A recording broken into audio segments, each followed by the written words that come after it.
Doors, written anonymously, narrated by Otis Jiry. I was adopted.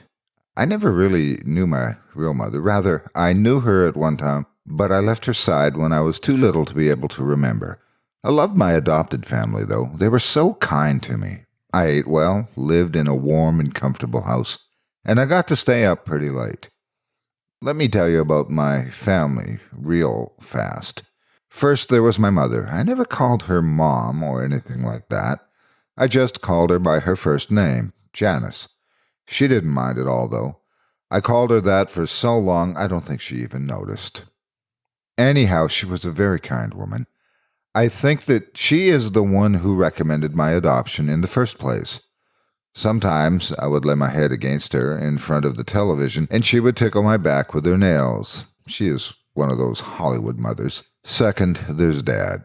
His real name was Richard, but he never really liked me much, so I began to refer to him as Dad in a desperate attempt to gain his affection. It didn't work. I think that no matter what I called him, he would never love me as much as his own child. That's understandable, so I really didn't press the matter. The most notable attribute of Dad was his unmoving sternness. He was not afraid to pop his children when they did something wrong.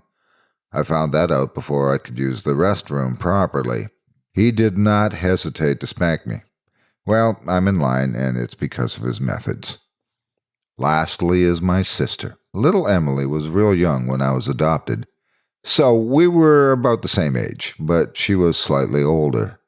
I like to think of her as my little sister, though. We got along better than any sibling could possibly get along.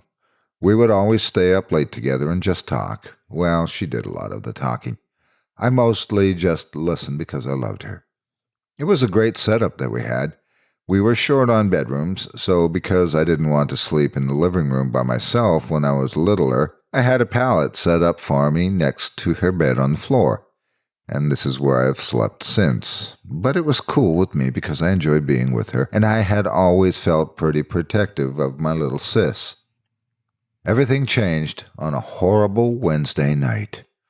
I was at home taking a nap when little Emily opened up the front door. The sound of the door opening pulled me to a state of consciousness, and I walked from the room down the hall to the living room. That's when I first remembered it was Wednesday. I was never any good at keeping track of what day it was.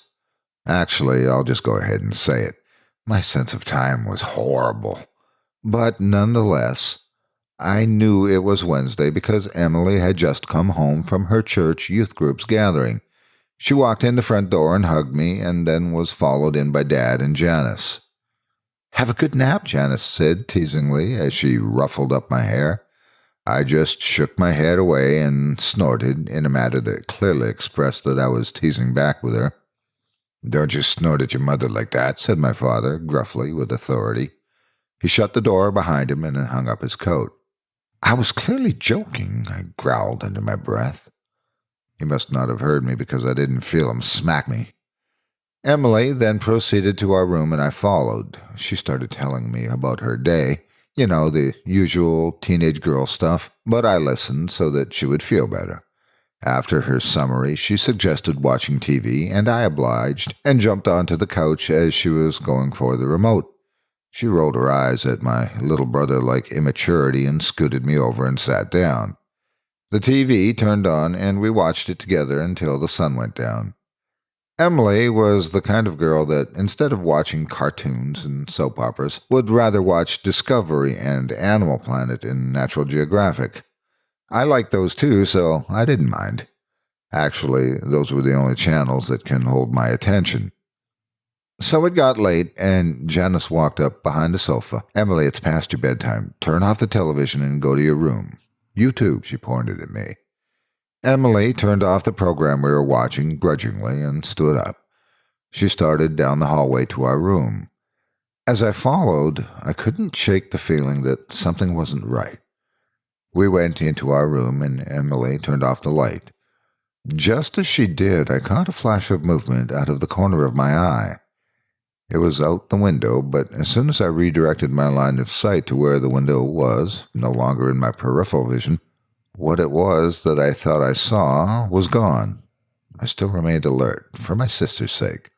I lay there in the darkness with nothing but the thin ray of light from the street lamp outside to illuminate the room. It wasn't much. Time and time again, I could have sworn I heard subtle sounds just out the window. A twig break, leaves crunching, clothes jostling, and all the while I could smell a faint stench of sweat and blood. I kept my eyes open most of the night. The sounds outside subsided, and the smell left my nose. I began to feel at ease. My eyelids closed. Not long after that, I heard a very loud crash on the outside of the house. I was up in an instant. "There's someone in the house!" I barked with extreme adrenaline coursing through me. "Wake up!" I shrilly pleaded with Emily. She did, and as soon as I saw her sit up, I ran to my parents' room. Dad was dead. His neck was splayed open and gaping as blood spilled out of it, off the bed and onto the floor. I saw that the master bathroom's door was closed, and just before it, on the outside, was a man. A man, I don't feel comfortable calling it that. He was very large and rugged. He turned around and saw me, and that's when I saw him accurately for the first time. I won't forget it. His eyes were large and beady and trapped with lust. He was styling a beard that was badly unkempt with blood dripping off. His clothes were dirty and his face was cold. Just then I noticed the same horrid smell of sweat and blood from earlier, but this time it was overwhelming. He saw me and grinned with a set of crooked yellow teeth. That smile threw me off.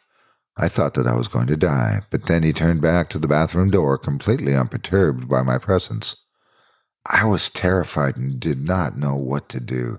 I just yelled and cried. I watched as he shouldered through the door that was Mom's only protection.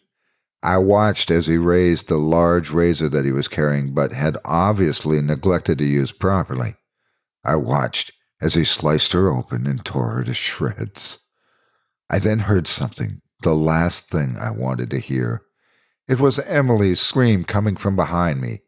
The large monstrosity looked up from my butchered mother and stared at my little sister. I was distraught. He stood up and quickly started walking towards us. My sis turned and ran, and I was at a loss when he bypassed me and went straight after her. Why was she still in the house? Had she not assessed the situation and run? Apparently not, and now she was dead and I was alone. I ran after both of them. I expected the man to kill her as he had the rest of my family, but I was sadly mistaken. He grabbed her by the arm and jerked her as a way to make clear that he was in control. He dragged her through the house. I was making all the noise I could now, hoping and praying that someone would come to my aid. He mustn't take her, not her. As he passed me, I backed against the wall and whimpered with terror. Why? He didn't respond except by putting his free hand on my head while Emily screamed in the other and saying, "Good boy." He gave another crooked grin and a very cold, unnatural laugh. I followed him to the door where he dragged my helpless sister after him.